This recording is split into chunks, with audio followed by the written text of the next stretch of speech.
ये कहानी दो मित्रों की है। उसमें एक ईमानदार और दूसरा बेईमान था। सुदर्शन और दर्शन दोनों बचपन के गहरे दोस्त थे। दोनों ही आटे का व्यापार करते थे। सुदर्शन बहुत ईमानदार था, जबकि दर्शन बेईमान व्यक्ति था। वह किसी न किसी तरह अपना काम निकालने में विश्वास रखता था। सुदर्शन को अपने मित्र की इस बुराई का पता नहीं था। वह उसे अपनी ही तरह ईमानदार समझता था। दोनों का व्यवसाय बहुत अच्छा चल रहा था। अचानक दर्शन को अपने व्यवसाय में हानि होने लगी और एक समय ऐसा आया कि उसके व्यवसाय के बंद होने की नौबत आ गई। ऐसे में उसे धन की बहुत आवश्यकता थी। यह सोचकर वह सुदर्शन के पास सहायता मांगने गया और बोला, मित्र, मुझे तुमसे पैसे मांगते हुए शर्म आ रही है, लेकिन क्या करूं? इसके सिवा मेरे पास कोई चारा भी तो नहीं है। कृपा करके मुझे 500 सोने के सिक्के उधार दे दो। मैं वादा करता हूं कि अपना व्यवसाय ठीक चलते ही मैं तुम्हें सोने के सिक्के लौटा दूंगा।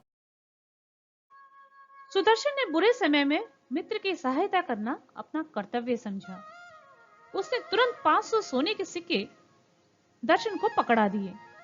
इसकी रसीद मैं तुम्हें कल दे दूंगा, दर्शन बोला। सुदर्शन ने हंसते हुए कहा, दर्शन, तुम मेरे बचपन के मित्र हो और मुझे तुम पर पूरा विश्वास है। फिर रसीद की क्या आवश्यकता है? तुम्हें धन लौटाने की भी ऐसी कोई जल्दी नहीं है।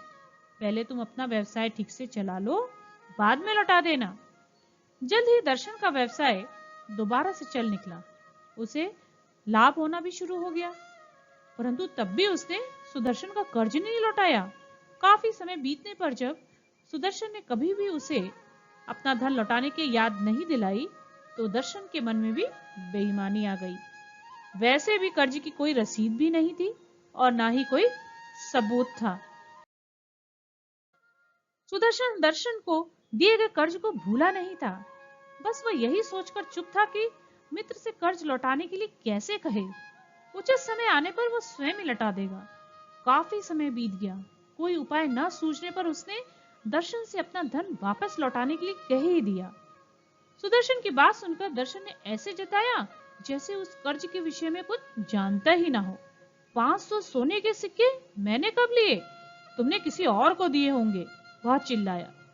सुदर्शन ने अपने मित्र को याद दिलाने की पूरी कोशिश की। जब दर्शन किसी भी तरह इस बात को मानने के लिए तैयार नहीं हुआ, तो सुदर्शन समझ गया कि उसका मित्र उसके साथ चालाकी कर रहा है। मित्र की इस बेईमानी पर सुदर्शन बहुत दुखी था। सुदर्शन की पत्नी ने उससे उसके दुख का कारण जानना चाहा। तब पत्नी के बहुत जोर देने पर सुदर्शन को सब कुछ बताना पड़ा। सारी बात जानने पर उसकी पत्नी को दर्शन पर बहुत गुस्सा आया। अब मुझे क्या करना चाहिए? मेरे पास इस कर्ज को साबित करने के लिए रसीद भी नहीं है, सुदर्शन ने बताया। तुम बीरबल के पास जाओ, वह एक समझदार व्यक्ति है। वह अवश्य हमारा धन वापस दिलवाने के लिए कोई ना कोई रास्ता निकाल ही लेगा, पत्नी ने कहा। सुदर्शन ने बीरबल के पास जाकर उसे सब कुछ बता दिया। बिना रसीद के तो कुछ भी साबित नहीं किया जा सकता। तुम घर जाओ, मैं देखता हूं कि क्या किया जा सकता है, बीरबल ने उसे सांत्वना दी। सुदर्शन के जाने के बाद बीरबल ने दर्शन को बुलाकर उससे सुदर्शन से उधार लिए गए धन के विषय में पूछताछ की। दर्शन ने पहले की तरह सुदर्शन से कोई भी पैसा लेने से साफ इनकार कर दिया। कुछ दिन के बाद बीरबल ने दोनों के घर एक एक आटे का बोरा भिजवाया। साथ ही यह भी कहलवाया कि दोनों उस बोरों का आटा बेचकर उसे पैसे दें। उसने दोनों को बताए बिना उन बोरों में सोने का एक एक सिक्का भी रखवा दिया। सुदर्शन को बोरा खोलते ही सोने का सिक्का नजर आ गया। सिक्के को देखकर उसने सोचा, शायद गलती से यह सिक्का इस बोरे में आ गया है। यह सोचकर उसने तुरंत बीरबल के पास जाकर वह सिक्का उसे लौटा दिया। बीरबल ने ऐसे जताया जैसे उसे सिक्कों के विषय में कुछ भी मालूम नहीं है। उधर जब दर्शन को अपने बोरे में से सोने का सिक्का मिला, तो उसने सिक्के को लौटाने की बजाय अपने बेटे को देते हुए कहा, बेटा, मुझे यह सिक्का आटे के बोरे में मिला है। तुम जाकर इसे अपनी माँ को दे दो। कुछ दिनों के बाद सुदर्शन और दर्शन दोनों ने आटा बेचकर जो पैसा मिला उसे बीरबल के पास भिजवा दिया। दर्शन ने आटे का जो पैसा भिजवाया था वह सुदर्शन द्वारा भेजे गए पैसे से कम था। इसलिए बीरबल ने उन दोनों को बुलवाकर दर्शन से पूछा, दर्शन, तुम दोनों को मैंने एक जैसा व बराबर मात्रा में आटा भिजवाया था, परंतु तुमने मुझे कम पैसे दिए हैं, जबकि सुदर्शन ने उतने ही आटे के ज्यादा पैसे भिजवाए हैं। दोनों बोरों में सोने के सिक्के भी थे, तुमने वह सिक्का भी नहीं लौटाया, परंतु सुदर्शन ने मुझे लौटा दिया है। बोरे में कोई सोने का सिक्का नहीं था, मैंने इसे अपने बेटे के सामने खोला था, दर्शन ने अपनी सफाई देते हुए कहा। उसने अपनी बात साबित करने के लिए उसके बेटे को बुलवाने के लिए एक नौकर को उसके घर भेजा।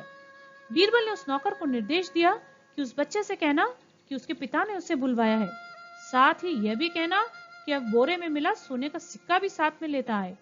जल्दी नौकर दर्शन के बेटे को लेकर आ गया। उस बच्चे के पास सोने का सिक्का भी था। बीरबल को दर्शन पे बहुत गुस्सा आया। दर्शन, यदि तुम एक सोने के सिक्के के लिए बेईमानी कर सकते हो तो 500 सिक्कों के लिए भी बेईमान हो सकते हो, इसलिए सुदर्शन का पैसा उसे तुरंत वापस करो, अन्यथा मैं तुम्हें सजा दूंगा। झूठ पकड़े जाने पर दर्शन बहुत शर्मिंदा हुआ और बीरबल व अपने दोस्त सुदर्शन से माफी मांगी और उसके 500 सोने के सिक्के तुरंत लौटा दिए। इस कहानी से हमें शिक्षा मिलती है कि कभी किसी के साथ बेईमानी नहीं करनी चाहिए, जो है उसी में संतुष्ट रहना चाहिए।